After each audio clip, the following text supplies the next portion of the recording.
Hi everybody.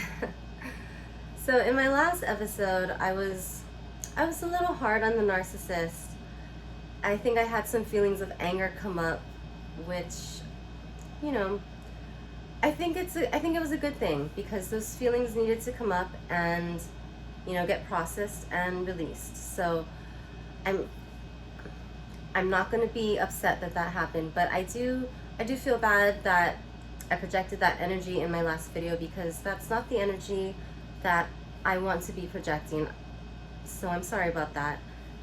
And I think I felt like I was making fun of the narcissist a little, but like, I think I earned it. You earned it. You can make fun of your narcissist, like, you have to be able to laugh at it sometime a little, because otherwise you're just going to be bitter, and I'm really not bitter, and you're not going to be either. Okay, so let's show the narcissist a little bit of compassion in this episode in which I want to discuss authenticity and what does that have to do with narcissism, and more importantly, what does that have to do with you, the person who is being affected by the narcissism of your narcissist. So this morning I was listening to Dr. Gabor Mate talk about two basic human needs. So one being the need for attachment, and the second one is the need to be authentic. And these are both visceral, human, basic survival needs that, like, we all need as humans. So the need for attachment, that one's kind of obvious. The need for love, to be cared for, to be attached as a baby. If you leave a baby to his own devices, like if I were to leave a baby here on this bed and like not fuck with it after that, like, and nobody came to take care of the baby would die. So the need for attachment, the need for love, it's especially important in the childhood of a person, but we essentially need that throughout our entire lives.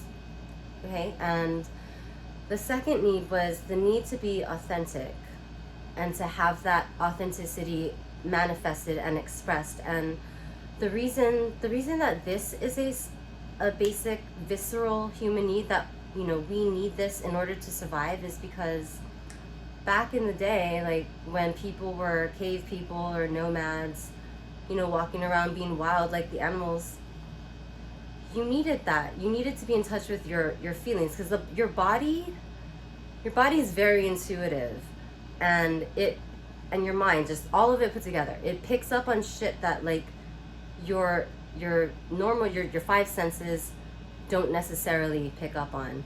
So to be in touch with that, like with your feelings, and to know who you are and to be true to that was important a long time ago. Because let's say you're walking down the road, not that there were streets back then, but and you feel your spidey sense goes off, and you feel something like maybe is walking in back of you.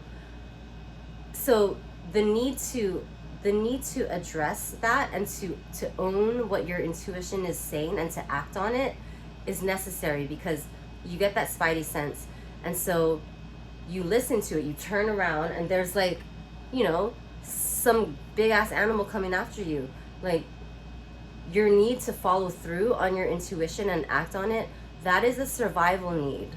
Okay, it's not so much, that's not really the situation nowadays, but it's still very heavily ingrained in our DNA. The need to be authentic and true to ourselves and know ourselves, in touch with who you are and what you're feeling, and the ability to express it is a very real need in even in this day and age.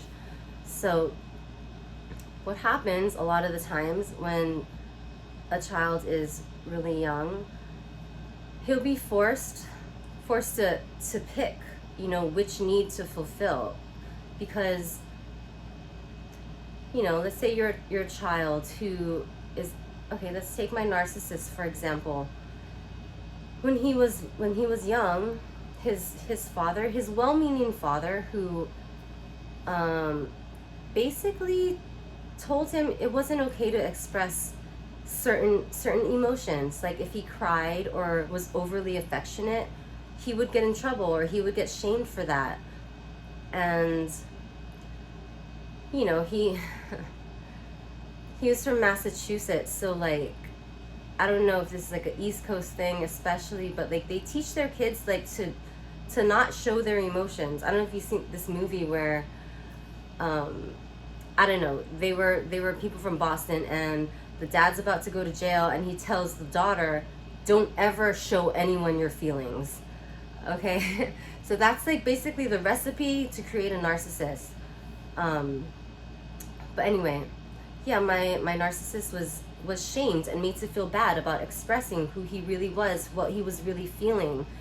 And so that's why he maladapted to create the facade that narcissists have.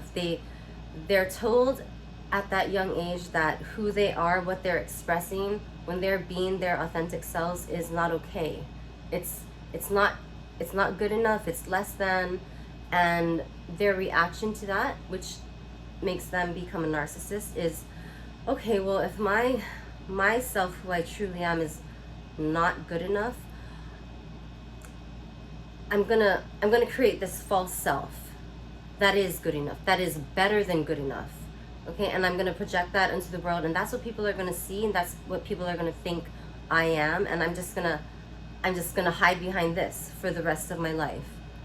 All right, and for someone like me, which might be someone like you, I was also invalidated emotionally as a child. My mom was emotionally unavailable, and I never really had a dad, so both parents were emotionally unavailable. But okay, at the age of 17, my mom and stepdad, my mom and my stepdad was gonna adopt me for financial reasons, which I was all for.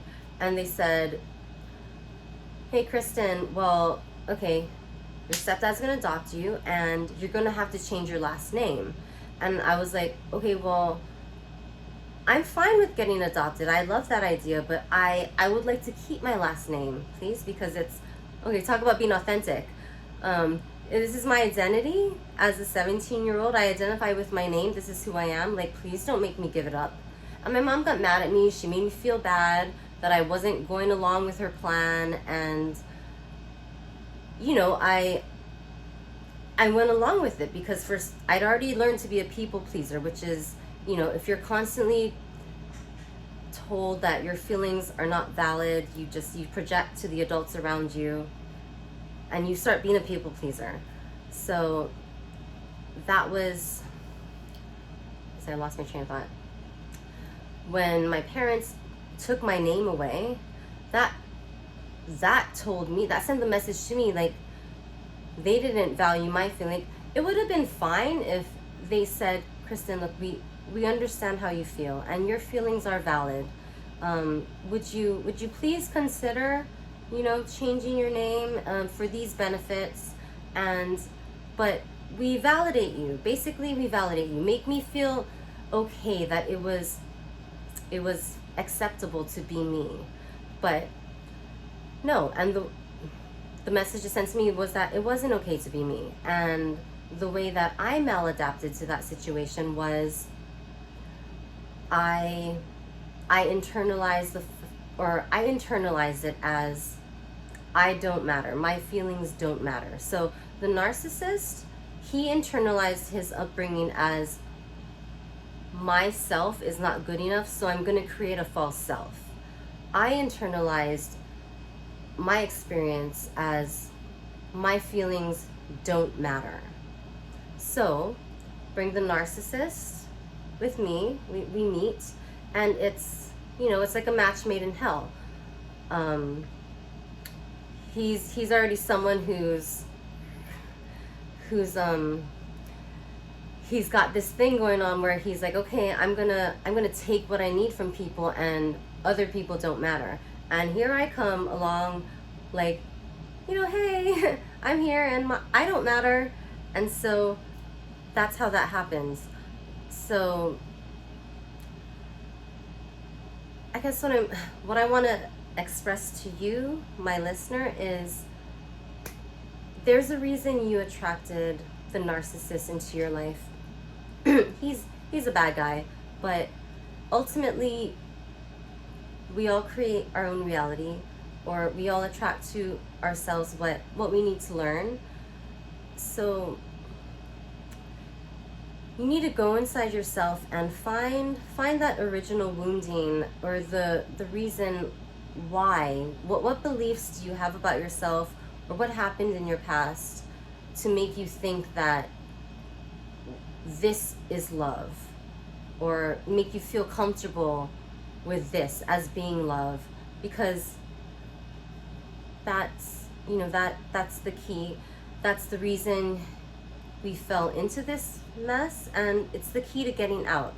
And once you address that, and you have to retrain yourself. It's a lot of work. You're not going to get it just from this video, but this is just a very small piece of insight.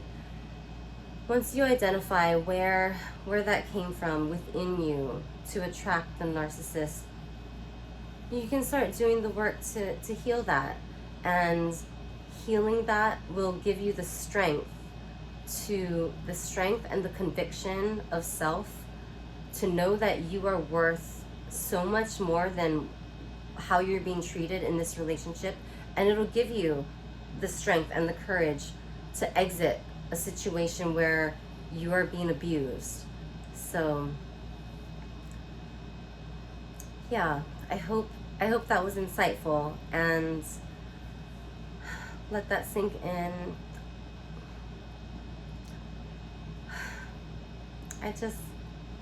I love everybody. I want everyone to be good. And even the narcissist, I hope like one day he will see that he can show who he truly is. Like, it's safe out here. I mean, even if it's not safe, like, the detriment that you do to yourself by being inauthentic is worse. It's worse. Like, so from the very young age, we're forced to be inauthentic by parents who, not out of malice, but who tell us that being our authentic selves is not okay. So we grow up into these adults who are conditioned to be inauthentic in order to fit in order to still have our attachment needs, while to the detriment of our need to be authentic. And so a lot of times these children, we grow up to be adults who at a certain point we're like, wait, who the fuck am I? Right? And you go on this, then you need to go on this spiritual journey to like find out who you are. Or if it had been acceptable to be who you are from, when you were little, you wouldn't have to do that. And so sometimes this happens for people at like 50, and it's a midlife crisis. They've been living an inauthentic life to the age of 50, and then they need to go find themselves. So if you're in a relationship with a narcissist and the narcissist, okay, both of you, go find yourself and love yourself. Okay, that's all I got today. But thank you for listening. I hope this was helpful. Okay, and I'll see you in my next video.